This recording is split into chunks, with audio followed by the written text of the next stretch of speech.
Welcome to the final video journal entry. It's only been wrap-up. a long time.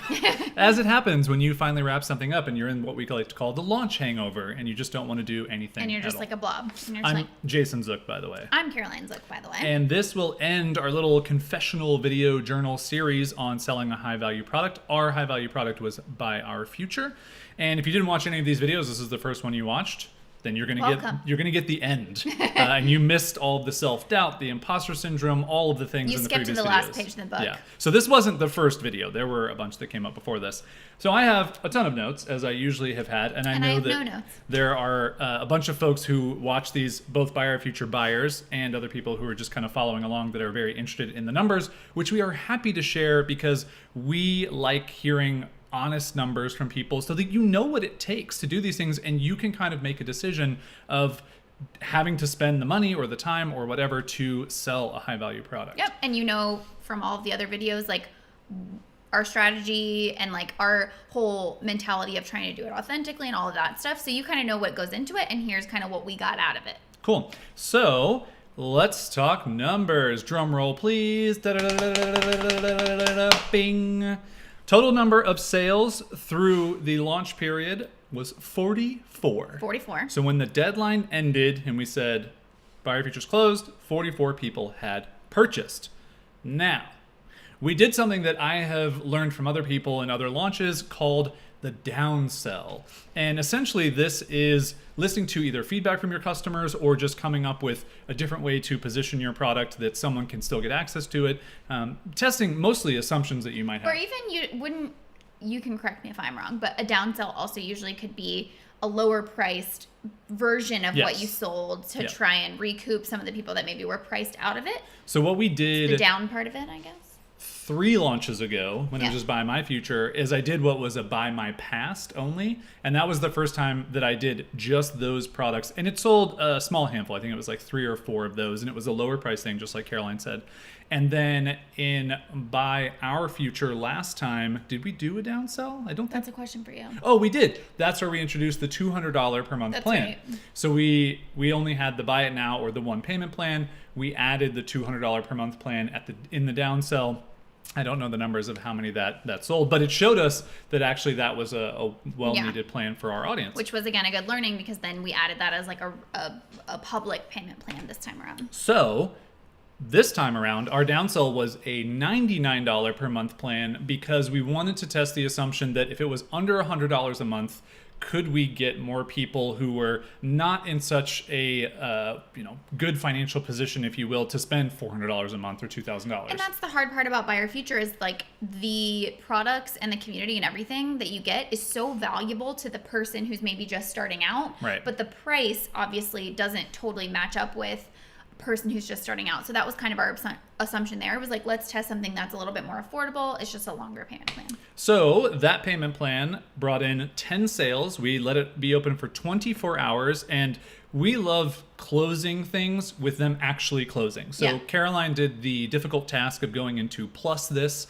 which is an app that can basically set up links where we had a link to the Gumroad payment button, and after a certain period of time, that link would essentially expire and then go somewhere else. And I really love this because it just shows the genuine authenticity of if we say we're going to do something, we follow through and do that thing. Right. So that link expired after 24 hours. It brought in 10 additional sales. So bringing the total to 54 sales. Total of 54 sales. The way that the payment plans break down. That was my next question for you. Oh, hold on. Here's the most fun percentage I'm going to say this entire video. Go. Did you already see it? No. What is your guess on the percentage of sales? And you already kind of know this. We talked about it. Let's buy it now. That happened in the last 72 hours of our launch.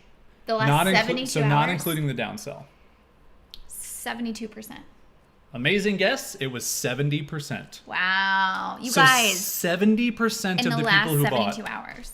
70%. So does that add some context to the imposter syndrome, the doubt times? Like, this is just a reminder. This has happened to us a million times. It happens to us every single time. And we probably mentioned it at the beginning of this journal. If you're launching a high-priced, a high-valued thing, expect for the majority of sales to come in the final 72 hours. This is why you need scarcity and urgency. It's just the truth. If you don't have something that's ending, people will not get motivated to buy. We are all bombarded with so many buying decisions every single day. I mean, just in our regular lives, we have all these decisions that we have to fight against. And so when someone actually has a decision they want to say yes to, you need to give them that urgency. So 70% of people bought in the last 72 hours. But let's break down the plans. So I don't think you've seen these. What is your guess on what percentage total buyers purchased the $400 per month plan? So that was our original payment plan. What percentage? $400 per month, 5 payments. How many of the buyers this time around purchased that percentage-wise? 4%. 0.07%. 1%? Yeah. Huh. Didn't see that. I think it's less than, or it's, no, it's, Go on. yeah. Math. Anyway, yeah, math. What percentage of people bought the $200 per month plan? So that was the downsell last time that we now put on the thing. Which one? The $200 a month? 92. Ooh, too high. 59%. I don't think these numbers are going to add up. They are, because this is where the numbers get very close to being 100. Is the $99 per month plan 28%? Oh, okay. You guys were all worried at home. She was worried. Everyone was worried. I kind of forgot about the $99 plan. Yeah. Yeah, that's a good, that's a fifth. Yeah. Yeah. So that's how it broke down. So No, and then the buy it now. it was like a couple percent. Okay. Because it all like, yeah, it adds up. It's fine. So that's how our percentages broke down. So you can see that basically 2/3 of our sales came from that $200 per month plan, which I really like. That's kind of my favorite plan. Yeah. Because it gives us good cash flow. One thing to remember about BuyOurFuture is that people are not buying all at once. So while we do have a buy it now option, very few people actually purchased it. Yeah, and you have to remember the $200 a month plan, that's 10 months. So that basically almost gives us a year of like somewhat predictable monthly income. Yep. So we kind of like that as well. People seem to really like that. There's of course no telling, like, had we not had that available, how many people would have bought at the $400? Like, how many people wouldn't have bought it all because it wasn't affordable? Like, who knows? You can't play those games. You just go, hey, okay, this launch did well, and here's what people really liked. So I will say that one thing that we do know, and we've seen this with the previous launches, is that the longer payment plans have a higher propensity for people to cancel, and not them actually canceling, but their payments to fail. Yeah. Which means that you change your credit card number in 10 months, you lose your credit card, you update your billing address, something goes wrong. And I think in the past 6 months, I have dealt with maybe 5 of the people who bought from the April launch, which was around the same amount of number, 55 people, I think. So it's really low. It's 10% of people that have problems with their card. And I think we only had one person who canceled their payments. Like, went for it, yeah. And they just disappeared. Like, I never heard from them again. Yeah, and our kind of mentality is like, you know, we'd rather give people the opportunity to have something affordable and just put in a couple of extra, you know, the extra work in order to just reach out to people. And I actually, again, BuyOurFuture with a high price product. We're not talking about hundreds of buyers here, so it's manageable. 5 people that you have to like send emails to, and they're like, oh, sorry, I lost my card. I was at the bar getting crunk. I don't know why I said that. I don't either. Okay, let's break down some of the sales stuff and then get to some final numbers. Okay. And then some additional thoughts moving forward. So Facebook was pretty much the only other marketing thing that we did outside of our own email lists. I talked about Facebook multiple times throughout this. So the only paid marketing that we did. The only paid marketing that we did. Facebook brought in 12 conversions, and with the price of ads plus the price of our buddy Seth to do that, it was basically about $5,000. It was $4,980 to be exact. So per conversion on Facebook, it essentially cost us $415 per conversion to get someone to buy BuyOurFuture. So $415 to make $2,000. Which is great. Anytime you can make 5x on an ad just for general purposes, it's great. It's fantastic. So would we have loved that to be less? Absolutely. I think as the price gets higher in something, you're just going to have to pay more for people to see it more because it takes more of a touch point. But I do remember in our first launch when I did this, we were essentially paying about $150 to make about $1,000, which there was a whole different system and different price and all that stuff. So, and technically, if you do that math, you're making a better profit margin now. Profit margin. So that was Facebook, and those 12 conversions account for 22% of our buyers. So a fifth of our buyers essentially saw it on Facebook, got retargeted, all those fun things. Yes. Okay, so yes, that moves on to total expenses, revenue, and estimated profit. So as Caroline said, with these payment plans, we get paid kind of consistently going forward, which is good for cash flow. Just in our $200 payment plan alone, knowing that we have about 30 people in that's $6,000 a month that we can expect to happen on a single day every month, not including the other stuff. So our total expenses this time around, did you already see these? I know the ballpark. Let's see it. What do you got? $27,000. Yeah, $19,475, which is overshooting it, so that you're like, not bad. So that may sound like a lot of money to you. Let's go over some of the big things that equate those total expenses. The Gumroad fees. So we paid $3,000 in Gumroad fees, or will pay $3,000 in Gumroad fees in total. That's basically 3% of the total overall number, which if you do quick math, Facebook ads, that's $5,000 right there. Our developer, our friend Ben, $3,000 for his time. And then our partners, which ends up being about $5,000 just in those. So those alone are about $15,000. And then there's a bunch of odds and ends things. We do a little gift package, like an actual mailed custom box, which actually doesn't cost as much as it sounds like it does. It's like my favorite thing to spend money on. It's really cool. So $19,475 for the expenses. Our total revenue, if everyone pays out every single payment of their BuyOurFuture payment plans, will be $109,027. So $109,027. There's a little bit of extra because our $99 plan gets things a little bit weird, not round numbers. It has one extra. Drives me nuts, but that's okay.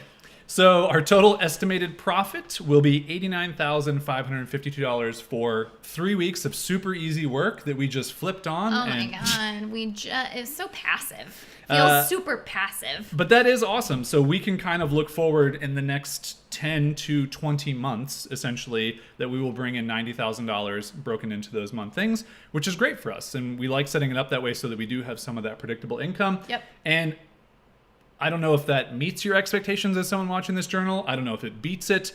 For us, that's fantastic. We are super happy. And I think the thing that we're most happy about is the BuyOurFuture community is already just bumping with love with new people. There's already two people who are working together. Who? Excuse me. Allison and Kathleen.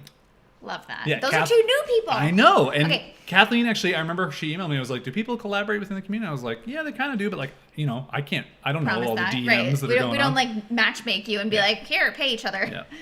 Can you, I would keep doing this because it's like you're the production crew. Yeah. Can you do a quick swipe in of that really great message that somebody was like, this is already the best thing I've spent money on? Yeah. I think it was Lex. It was Lex, so it's actually on my desktop. And Lex, actually, she went through one of the exercises that we had, and she said, hoping to keep this momentum going because clarity to scale is Ben, and she did the 2 hand up emojis. Praise hands. BOF, BuyOurFuture, already seems like the best investment I've made in my business thus far, 7 years in. That's what we like to hear. Love it. And that's what we aim for. Violetta, who is in there, and I know she's watching this because she was like, I'm refreshing the page. When's the new video coming? She already said that being a part of the community has like helped her get over a bunch of fears and get through a bunch of stuff that she's been trying to get through. It's just so cool to see these messages already, and there's so much more to come. So if we can actually do something that meets our mission in the world and make revenue that's somewhat sustainable for the next year, like that's a win to us. Yeah, absolutely. So we want to talk about what we're going to do next at BuyOurFuture, but before we do that, here's a message from our sponsor. Just kidding. Casper Mattresses. No, just kidding. There is something we haven't done with any BuyOurFuture launch previously, which is to survey the most active people who are reading our emails who did not buy. So and ask them why they didn't buy. We put together a survey, and you may be thinking at home, no one's going to fill this out. Why would anyone fill this out? They didn't buy. That's what I think every survey. Every survey we put together, Caroline's always like, no one's going to fill this out. Because I don't fill out surveys. We created the survey yesterday. We sent it in less than 12 hours ago. I think actually, no, more than 12 hours ago. Less than 24 hours ago. Sorry. 94 people have filled out the survey of the like 600 people that the email went to, and I think only a third of them have opened the email. This is good survey karma for me because I'm now feeling like I'm going to fill out more surveys because people have paid it to us, so I need to pay it forward. So I'll just go over the questions that we asked in case you want to steal this if you sell something and want to do a survey. First question, is this your correct email address? You don't need that one, but Caroline actually does some fun magic where she pulls it through so someone doesn't have to enter their email address, which is really nice. And the cool thing about that, Drip users, is that you can then update custom fields based on someone's type form answers.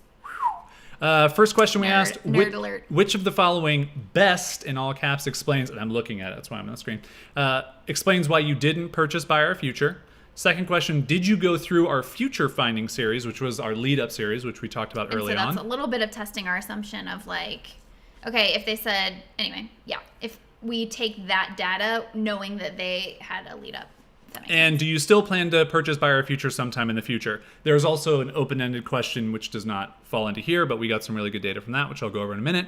But just to go through these overarching percentages of answers, 25% of people filled out an other for the reason why they didn't purchase BuyOurFuture. The majority of them said in that, like, wasn't the right time or just don't have the money right now. They just wanted to, like, write it in their own words. Right, because the 25% option is that it wasn't the right time. So it's basically 50% of people who filled out the survey said wasn't the right time or I don't have the money right now, which is interesting. The lowest percentage answer there was I've already purchased the courses and products that I need from you. 4 people out of the 94 said that. So I also thought it was interesting. We made sure to make one of the answers. I was afraid I wouldn't follow through on my investment because that's one of those things where you go, there's nothing I could have done to prove to them that they were going to follow through because I can't promise that. So that's just another thing is to also remember to put in questions where you can also see if there was nothing you could do. Right, you know what exactly. I mean? Like,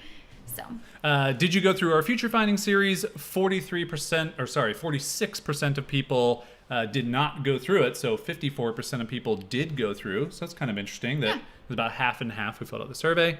Do you still plan to purchase BuyOurFuture sometime in the future? This question is, I don't know. I love and I hate this question at the same time because it doesn't necessarily mean that they will purchase, but it does give us an opportunity to do something afterwards. The answer to this was 66% of people said yes. And the reason that I do that also is that, again, that's another data point that tells me that it wasn't necessarily anything that we did or didn't do during the launch. It was just not the right time for them. Yeah, and I wanted to say 2 things that were in the other answers that we saw on repetitive things that kept coming up. One was many people, I would say half of the people who filled it out, said that they really appreciated that we paused our launch because not many people did that during all the disasters and the shooting in Las Vegas and other things that went on. So it was really cool to see that resonated with people. We really were happy that that got noticed. And the second thing was that a bunch of people wrote back, and they're probably the people who said yes, that said, I definitely want to buy. I saw the $99 option. That was really great. I was just like already mentally checked out, which we kind of knew because it was a 3-week launch. It went longer than we wanted to. So it's just some things that we can do. We can go in and we can email those people and follow up if we want. Yep. Okay, so that goes through our post-purchase survey, which we highly recommend that you do if you are selling anything. It doesn't even have to be a high-value product. Send it to people even if it's a low-value product, just so you can find out what was missing the mark or what happened. Yeah, and it'll give you a chance to like have some data and not make so many assumptions about what it is or isn't. Like I know at least for me, a lot of these open-ended answers have confirmed for me that people love BuyOurFuture and they love the idea. And sometimes, after a launch, you can get yourself wrapped up in the assumption of like, oh, this idea is maybe played out. We've launched it 4 times. Like it's time to move on, blah, blah, blah. But it's just a reminder of all these people who still very much enjoy the idea, very much want to. It's just not necessarily the right time for them. And that's what you get also when you're not optimizing for traffic like a lot of people do with these launches. They just try to get cold traffic in there and then the conversion numbers will work so that they'll sell, however many. We have a very compact audience, a very concise audience. We're very particular about the type of person that we attract to our audience. They need to care about authenticity. They need to care about life and work. And so, our email list is how many people?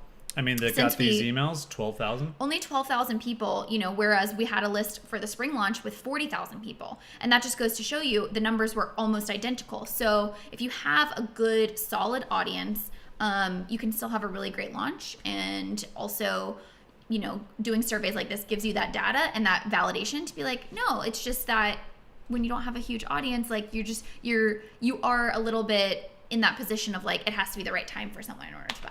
I think one really cool thing before we get to what we're going to do next is just thinking about it for a moment. I don't think I'd really done this yet. The first launch of BuyMyFuture made $178,000 at $1,000 per. The second launch made about $130,000 at $1,500 per.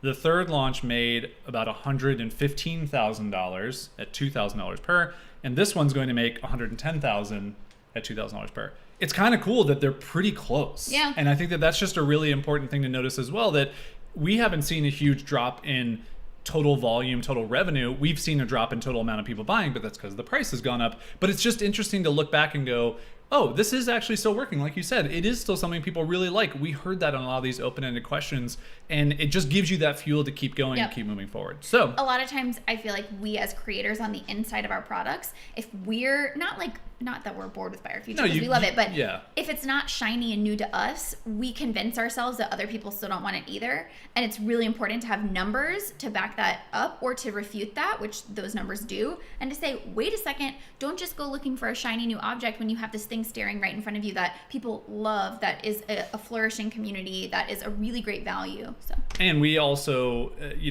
we had a bunch of people email us after the launch was over that said, thank you for this launch. Like, it was very authentic. I really enjoyed the emails. I probably, I'm not your target audience to buy, but it was just one of the most fun launches to watch. And that's huge. I mean, to me, that's almost as good as getting a sale, because that means that the emails that we write, the way that we sell, resonates and doesn't feel sleazy or super tactical. I really like that. So. Yeah, it made us feel really good. All right, next steps. We have 2 ways that we are thinking about selling BuyOurFuture somewhat differently going forward. How much are you going to reveal in this video journal? I'm not going to reveal the second way, because that's going to be for a thing next year in 2018. The first way I will reveal because it is currently live and it's something that we're very interested in. That we're testing. So we did these video replies, as we talked about in previous video journal entries, where we asked a bunch of questions to our audience. If they replied, we then filmed a video just like this, replying directly to them after doing some research. We spent 2 days doing that. We were super exhausted, but it was awesome. We really enjoyed it. So what we thought was... And how many sales did that bring in? Yeah, so we did 22 of those videos, and that brought in 6 sales. So that's an awesome conversion. Yep. 2 days work to essentially make $12,000. Yep. Really good. And we enjoyed it, which is the other part. Like, to me, if we wouldn't have enjoyed it, I'd probably say, it's a lot of work. I don't necessarily want to do it. So going forward, what we've decided to do is BuyOurFuture now turns to a little bit of an intake survey, if you will, where you fill out information based on the questions that we asked in this email with a little bit more stuff to essentially qualify someone to see if BuyOurFuture is right for them. Yep. And then we can actually do the video replies back to their questions is our plan. So we literally finished it last night at like 10 p.m. It already had someone who went through it and replied, and we'll just start to figure out what a process looks like for replying to these questionnaires being filled out going forward, and giving people basically like a backdoor entry into BuyOurFuture and not having to necessarily do another launch. A couple things I wanted to point out there. Number one, that's why it's so, I feel like, important to at least during a launch, try something different, like try something that, experiment a little bit, because that was just an idea that we had and it was a huge payoff for us. And it also confirmed for me one of the assumptions that we had, which is that BuyOurFuture is so overwhelmingly awesome with the number of products that it has. Catch. Thank you. That someone looks at it and goes, how are all of these products going to configure to my particular scenario in my particular business? That was an assumption that we had, and that was what the video reply kind of tested, is like, if we could give someone a personal roadmap, would that help kind of seal the deal for them, which it did. And so taking that little nugget from the launch and now saying, okay, if we know that, then what's a way that we can kind of replicate that going forward? And we like to think of it as like manual personalization, like we're super up on automated personalization right now, but manual personalization goes a long way, especially when you don't have a huge volume of people. So not a ton of people, 100 people a day are going to be filling out a survey that's sitting on a page that isn't getting a lot of traffic. So it's a test that we're going to run.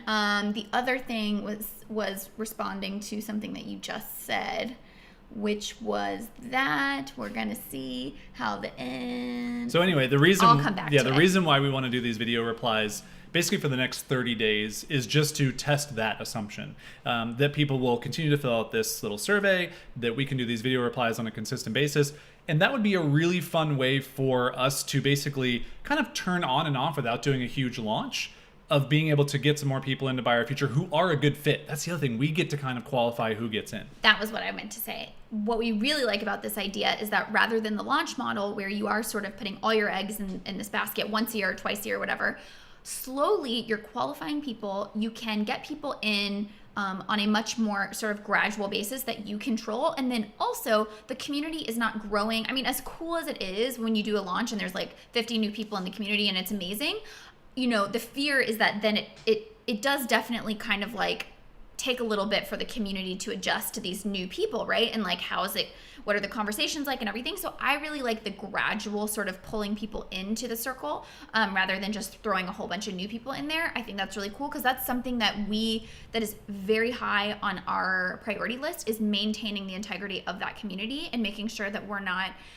suddenly finding ourselves in a community that feels not as intimate as it once was, which is the beauty of what I think.